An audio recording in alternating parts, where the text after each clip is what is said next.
This morning, we learned what was in the contents of a mysterious letter that Dianne Feinstein has apparently had in her possession for some time and was refusing up until recently to share with other Senate Democrats during the nomination process for Brett Kavanaugh. We're finding this out thanks to Ronan Farrow and Jane Mayer, who traced the story of a woman who saw Brett Kavanaugh being nominated and wanted her story to be told. The woman, who has asked not to be identified, and we don't know who it is, first approached Democratic lawmakers back in July of this year, shortly after Trump nominated Kavanaugh. The allegation dates back to the early 1980s when Kavanaugh was a high school student at Georgetown Preparatory School in Bethesda, Maryland, and the woman attended a nearby high school. In the letter, the woman alleged that during an encounter at a party, Kavanaugh held her down and that he attempted to force himself on her. She claimed in the letter that Kavanaugh and a classmate of his, both of whom had been drinking, turned up music that was playing in the room to conceal the sound of her protests, and that Kavanaugh covered her mouth with his hand. She was able to free herself.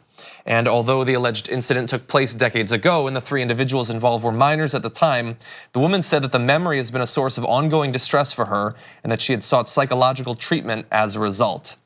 In response to this coming out, Brett Kavanaugh put out a statement saying, "I categorically and unequivocally deny this allegation. I did not do this back in high school or at any time." Wow. So yesterday we knew that this story was coming out, but we did not have the details yet.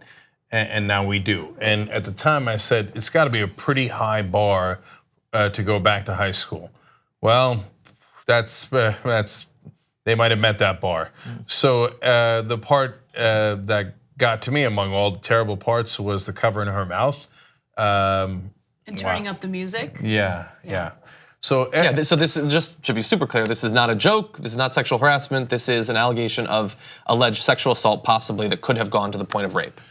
Yeah, so there's gradations. Some people don't like to talk about gradations, but I think they are relevant, especially in this context, meaning that if he was made inappropriate sexual jokes or comments back in high school, no way. That you can't go back 35 years and hold someone to account for comments they made back in high school. But the closer you get to sexual assault, the bigger the problem is, and this obviously appears to be very, very close. Now there's other issues. How reliable is it? She says, now that's not for me questioning her. I don't see any reason why she would come forward if it wasn't true. I know now the Republicans are in a state of paranoia and conspiracy about everything. So they probably think, oh yeah, the Democrats invented it like they did with the people who died in Puerto Rico and et cetera. So there's no end to those conspiracies and paranoia. Sean Hannity was tweeting that out today. Yeah, of course, right? But she seems to have come forward, and in fact, the Democrats for a long time, at least Feinstein, did not bring it to public attention. But there's another person in the room. She says it was Kavanaugh and another classmate. That classmate says something that was really interesting. Kavanaugh says, I deny categorically, unequivocally, it did not happen, right? The classmate said, I quote, I have no recollection of that. That's usually what you say when you say, if you don't have the evidence, I don't recall it. Later, if you do have the evidence, I do recall it.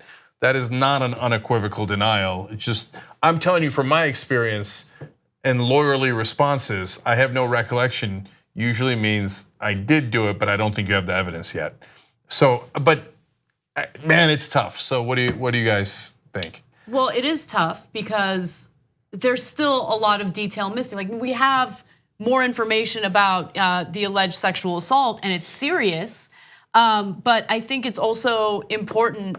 Look, this is aside from politics, like take politics out of it, just focus on the topic at hand, right? So make it seem as though this is like an apolitical situation.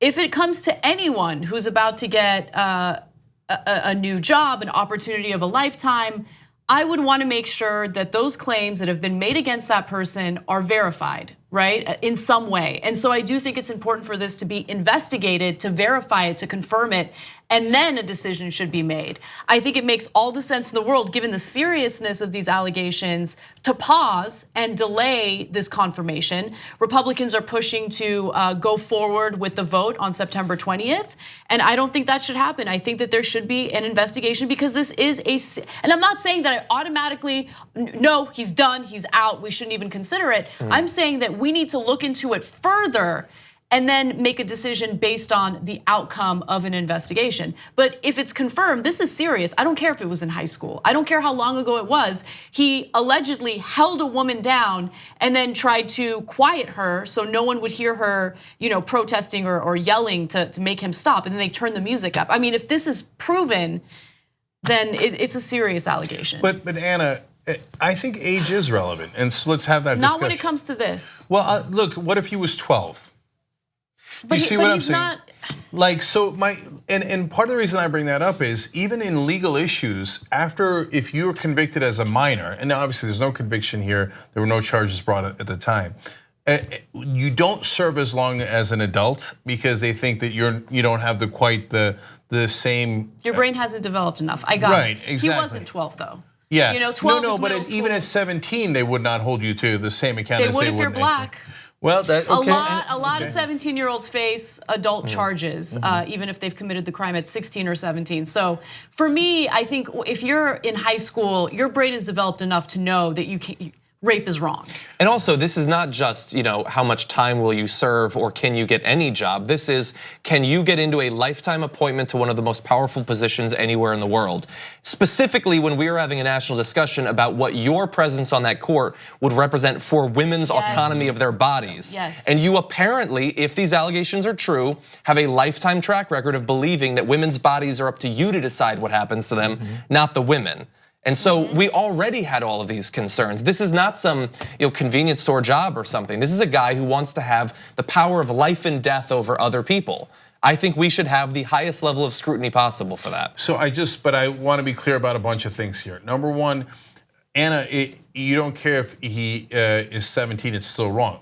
Everyone agrees to that, 100%. So if a 17-year-old did it now, it'd still be sexual assault and we'd have a trial if it went to the authorities, right? So the question is, can you prove it enough, which you mentioned earlier, and are we going to hold someone to account for what they did allegedly when they were 17, now that they're 53? Is that a lifetime of not caring about women, or is that, if it's true, one terrible, terrible incident he did at 17? And I don't want you to misunderstand what I'm saying by 12. He wasn't 12. I'm not saying he was 12. I'm saying that there is a line somewhere, and what we're trying to do here is have, I hope, an interesting conversation about where is the line. Yeah, I want to be clear about one other thing. There are certain people who do get the benefit of the doubt if they do commit a crime early in their lives, if they are 12 or 11, whatever it is. If they're in middle school and they commit a serious crime, there's a certain group of people who will get the benefit of the doubt. They can change, it's okay. And then there's another group of people who will have that hanging over their heads for the rest of their lives. If they do anything even remotely wrong following that as an adult, you know that people will go into their backgrounds and their records and look at what they did as children, even though they were children when they did it. Those are usually people of lower socioeconomic statuses, right?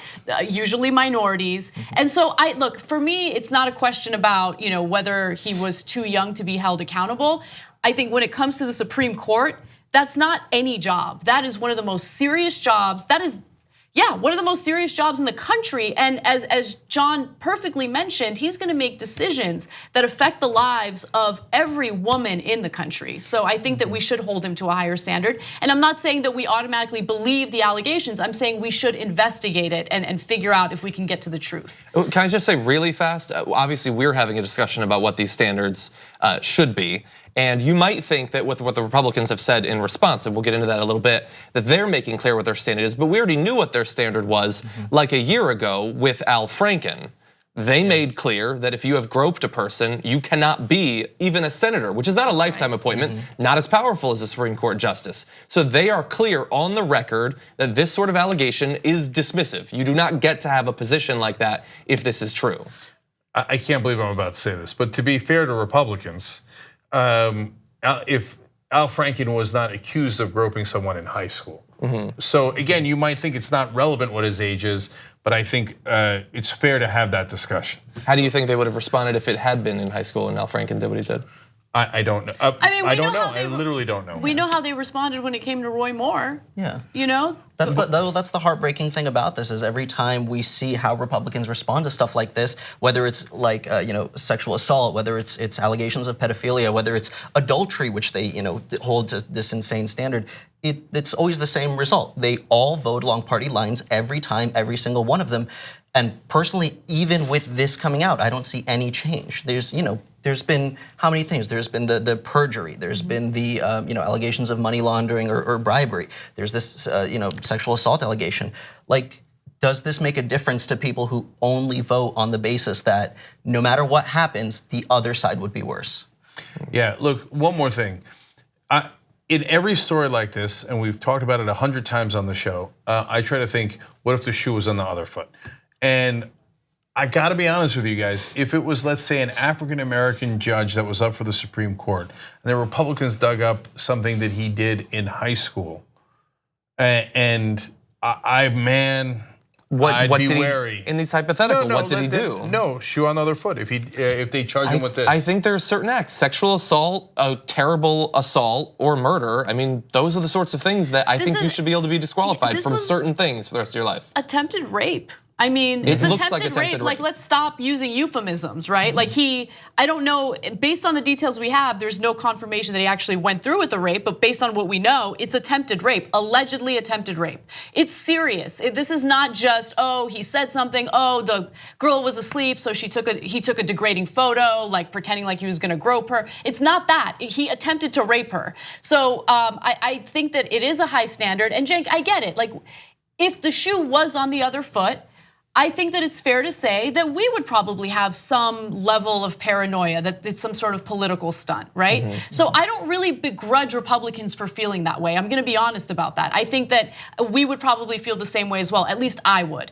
But with that said, I would still want an investigation to ensure that these allegations are not true. That way we don't confirm a Supreme Court justice who could really have a negative impact. Well, he's gonna have a negative impact on women's lives, but I would at least want to know that he hasn't done this, that he hasn't attempted to rape someone. I think it's also worth noting that when stuff like this comes out, because this just became public, it's often not the only case. So we may see more people come forward. We may see this story develop even further than just should we investigate this one case. Yeah. It's not over, and you're absolutely right. We shouldn't, the Senate shouldn't vote on September 20th. They should wait and see what this is about. And I would also mention that the way the Republicans want this to play out, anytime something like this happens, is begin attacking the credibility of the woman who you assumed was probably lying to begin with, and look at this great family man.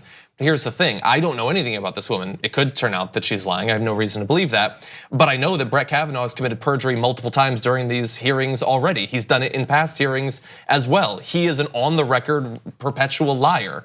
And so I'm inclined to believe any random person more than Brett Kavanaugh at this point. Again, it doesn't mean that the allegations are true, but it certainly merits investigation. There's no reason why we need to rush into giving someone a 30+ year appointment on the most powerful court on the planet. Thanks for watching this free clip of the Young Turks. Don't forget to become a TYT member today. For more exclusive content, join now at tyt.com/join.